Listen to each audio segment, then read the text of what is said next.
네, 2년 5개월 만에 코스피 지수가 2,800선을 되찾았습니다. 오늘 여기서 이제 안착 잘 할지도 궁금해지는데요. 일단은 그 탄력이 그렇게 크진 않지만 잘 지켜내고 있는 시장이고요. 코스닥 지수는 약보합 정도에서 움직이고 있는 상황입니다. 보합권 등락 보이고 있죠.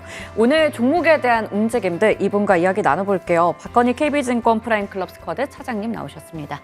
안녕하세요. 네, 안녕하십니까. 반갑습니다. 네, 오늘 저희 이 뜨거운 지수를 보고 있는데 시장은 어떻게 움직이는지 머니맵 통해서 살펴보겠습니다.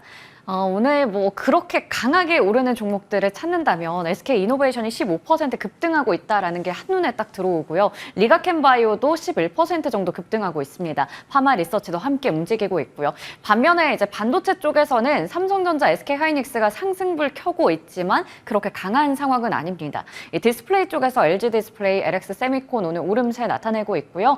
나머지 2차 전지 쪽이나 뭐 자동차 쪽은 좀 쉬어가는 흐름을 보여주고 있습니다. 바이오 안에서도 유한양행이나 SK바이오팜 일부 종목들 움직이고 있고 오늘 금융주, 증권까지 다 같이 강하고요. 운송 안에서도 HMM이 4% 이상의 강세 보입니다. 게임주나 엔터 콘텐츠도 일부 종목들 상승불이 켜져 있고 나머지 쪽에서도 오리온 빨간불 들어와 있습니다. 우주항공 국방은 오늘 좀 쉬어가는 모습 그리고 두산 에너빌리티 1% 이상 하락하고 있습니다.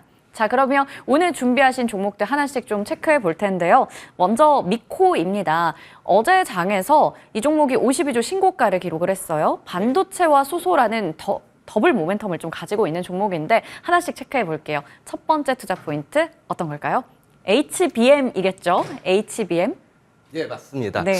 미코 하면은 사실은 얼마 전에 저희가 한창 수소 관련주들이 떴었던 거를 저희 알 수 있을 거예요. AI 관련해서 이제 데이터 센터 향에 들어가는 전력에서 이제 수소의 영향력이 커지고 있기 때문에 그것 때문에 사실 미코가 한번 1단계 점프를 했다가 최근에 또 올라가는 2단계 점프는 HBM일 것이다. 이렇게 좀 보고 있고요. 그 이유를 한번 설명을 좀 드려보면은 이 HBM에서 이제 TC 본더 역할이 굉장히 중요해졌죠. 예, TC 본더라는 거는 뭐 다 아시겠지만 열 압착으로 이제 칩들을 이제 눌러주는 건데 그 핵심 부품의 매출이 가시화가 되고 있다는 거죠.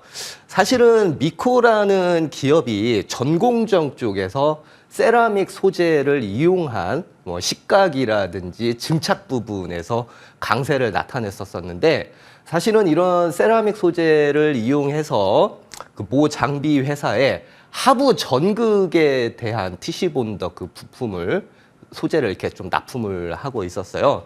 근데 뭔가 조금 부족한 게 뭐냐면 TC 본더 같은 경우에는 이 하부 전극하고 상극 전극이 두 개가 맞물려야지만 하나의 완성도가 높은 이러한 저희가 흔히 얘기하는 어드밴스드 패키징을 위한 성공작이다 이렇게 얘기를 했는데 요번에 이제 모 장비 회사한테 이제 콜 테스트가 이 상부 전극에서 들어간 것 같아요. 네.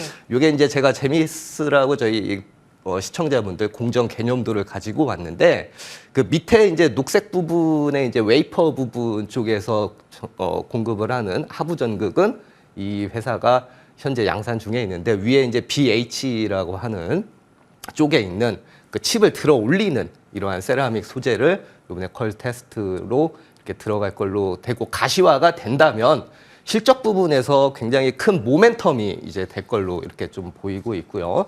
앞에 차트 다시 한번 보여주게 되시면은 그래서 이제 전공정 쪽에 대한 이런 파란색 부분이죠. 매출 부분뿐만 아니고 이 2024년도에서 6년도를 가게 되면 저 상부 전극이 포함되는 저 회색 부분의 매출, 어드밴스드 패키징 쪽에 대한 매출이 가시화가 되는 게 이 회사의 가장 큰 장점이 아니겠느냐 저는 이렇게 보고 있습니다. 네, TC 본딩 장비 부품의 또 양산도 임박한 상황이고 이쪽에서 이제 매출 좀 가시화되고 있습니다. HBM 관련된 먼저 모멘텀 체크해봤고요. 다음으로 수소입니다. 수소 쪽은 전지 사업에 대한 기대감이 크다고요. 예, 맞습니다. 자, 수소도 이제 밸류 체인이 굉장히 여러 개가 좀 돼 있어요. 이 SOFC 부분에서 미코가 하는 이런 업을 한번 쭉 제가 이제 살펴를 봤는데 일단 그 전에 이 SOFC 이제 수소 전지에서 어떤 부분이 가장 고마진을 나타낼 수 있을까? 이 밸류 체인을 이렇게 뜯어봤더니만 연료 전지의 스택하고 모듈 제조법, 말 그대로 이제 연료 전지를 하나를 만들면 그거를 쌓아가지고 모듈화하는 부분이죠. 그쪽 부분하고 들어가는 이제 소재 쪽이 있죠. 이 전해질이나 이제 촉매라든지 연료극들 이런 소재가 이제 고성능, 고마진 쪽이에요. 그래서 요 업체들을 살펴봤더니만 일본의 이제 연료전지 스택하고 모듈이 이제 미코하고 두산 퓨어셀이 될 것 같고 고성능 소재가 이제 포스코 퓨처엠이 미코 이렇게 좀 두 업체가 있는데 당연코 두 개의 밸류 체인의 고마진을 가지고 있는 게 미코이기 때문에 저는 미코를 수소의 탑픽으로 가져올 수밖에 없었다. 네, 이렇게 말씀을 드리고 싶습니다. 네, 52주 신고가를 경신한 지금 시점에서 어떻게 보면 고점일 수도 있겠지만 수소 밸류체인 관련한 이 종목들 안에서도 대장주로 또 생각하시기 때문에 지금 자리에서도 충분히 더 갈 수 있다라고 보시는 것 같습니다. 자, 그러면 이러한 두 가지 모멘텀을 가지고 실적 개선도 더 잘 되지 않을까 싶은데요. 네, 앞에서 말씀드린 이 세라믹 소재가 이런 반도체 쪽에도 들어가고 여러 가지 좀 놓고 보면 이런 수소 전지뿐만 아니고 각종 산업, 우주 산업에도 쓰일 수 있고요. 뭐 이제 또 태양광이라든지 이렇게 쓰이는 용도가 굉장히 다변화가 돼 있기 때문에 사업을 확장할 수 있는 여건이 굉장히 큰 게 이제 미코가 될 걸로 보이고요. 따라서 이제 올해부터 영업이익이 턴어라운드가 이제 기대가 되는 겁니다. 저희 그 시청자 여러분들, 저 주가가 어느 순간에 가장 많이 좀 오르냐를 보게 되면은 물론 저평가되고 실적이 턴어라운드 되는 기업들을 이렇게 좀 찾는 게 맞는 거고요. 그 중에 하나가 이제 미코의 이러한 영업이익 턴어라운드를 보게 되시면 한번 관심 있게 보고 한번 매수에 임할 수 있겠다 이렇게 볼 수 있겠고요.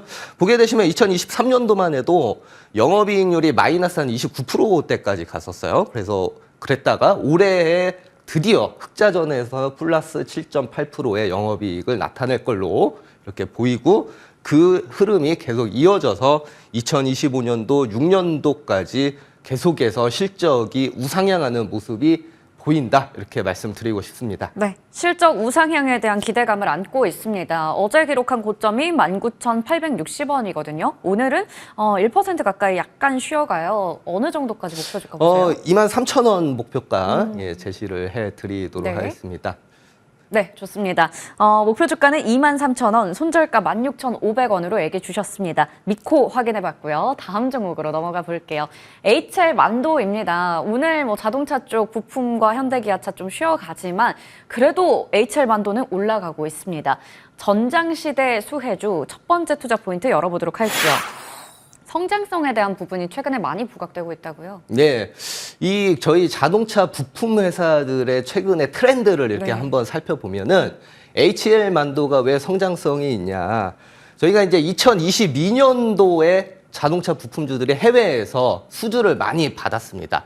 단순하게 부품만 받은 게 아니고 한국 기업들이 굉장히 그 평균 판매 단가가 낮은데도 불구하고 이렇게 비용단에서 컨트롤, 제한할 수 있었던 이유가 뭐냐면은 시스템, 플랫폼으로 수주를 한다는 거죠. 모듈화된 수주. 따라서 HL 만도 같은 경우가 최근에 주요 성과를 보면 이러한 해외 업체들에서 플랫폼 단위 수주를 브레이크하고 조향 시스템으로 했다는 거고 이게 이제 해외 쪽에 주요 완성차 업체 고객을 확보하고 있는 게 가장 좀 주요 포인트고요. 이러한 이유로 현재 2025년도 현재 전망을 보게 되면 유럽하고 인도 쪽에서 매출이 본격적으로 나올 걸로 보이고 이러한 전장 쪽이나 아다스 시스템 매출이 발생을 하고 시작을 하면서 이 매출이 재성장, 아다스 쪽을 중심으로 예상이 된다 이렇게 좀 보이고 있고요.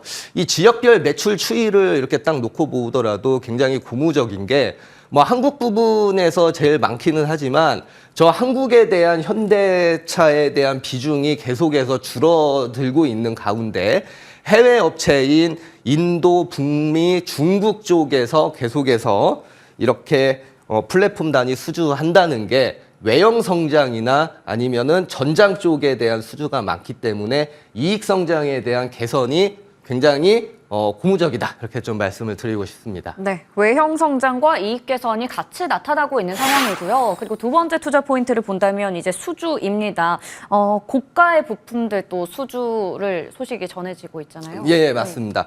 HL만도가 아까 앞에서 말씀드렸듯이 저희가 IDB라고 이제 브레이크 네. 시스템이 있어요. 브레이크 시스템의 이 매출에 대한 비중이 굉장히 커지고 있는데 현재가 이 17% 정도 되는데 이 수주 같은 경우가 이제 기계식하고 전자식으로 나눌 수가 있어요.